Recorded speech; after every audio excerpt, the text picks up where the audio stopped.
রিদানের অন্নপ্রাশনে যাওয়ার জন্য আমরা তো সুন্দর করে রেডি হয়ে গেছি, কিন্তু সেদিন ওর জন্য যে ছোট্ট একটা গিফট নিয়ে এসেছিলাম সেটা তোমাদের সাথে শেয়ার করা হয়নি, তাই ভাবলাম তোমাদেরকে দেখিয়ে দিই। পুচকে শোনার জন্য গোল্ডের ছোট্ট একটা আংটি নিয়ে এসেছিলাম। কেমন হয়েছে তোমরা অবশ্যই কমেন্ট করে জানিও। সেই দিন ভিশালে গিয়ে এই গদাটা খুব পছন্দ হয়েছিল, তাই মামামের জন্য আর ওই পুচকেটার জন্য একটা নিয়েছি, আর সাথে পাঞ্জাবি সেট। আর আমার লুক কেমন হয়েছে সেটা তো তোমরা আগেই অলরেডি দেখে নিয়েছো।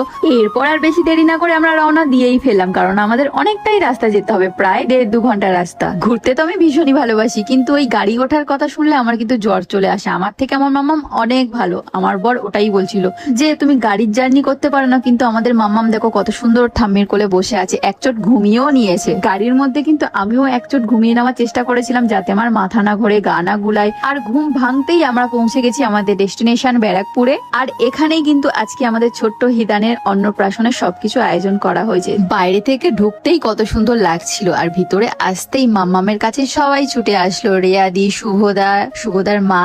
এতদিন সবাই ফোনে ভিডিওতেই মামামকে দেখেছে, আমরাও হিদানকে ফোনেই দেখেছি। আজকে সবাইকে সামনাসামনি থেকে দেখে বেশ ভালোই লাগছিল। আমাদের যেহেতু আসতে অনেকটাই লেট হয়ে গেছে, 3-4 বেজে গেছিল, তার জন্য সবাই বললো আগে গিয়ে লাঞ্চটা সেরে ফেলো। তো লাঞ্চ সারতেই এখানে দেখি হিদান সোনার মুখে ভাত শুরু হয়ে গেছে।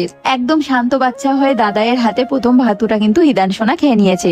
তারপর মামাম খুব কান্না করছিল ঘুমের জন্য, তার জন্য ওকে নিয়ে চলে এসেছিলাম পিয়াদিদের বাড়িতে। বলতে পারো আমাদেরকে কিন্তু জোর করেই নিয়ে এসছে, যাতে মামাম একটু ভালোভাবে ঘুমাতে পারে। আসলে কি বলতো, আমাদের নিজেদের মানুষগুলোর থেকে অনেক সময় এই হঠাৎ পরিচয় হওয়া মানুষগুলো অনেক আপন, অনেক কাছের হয়ে যায়।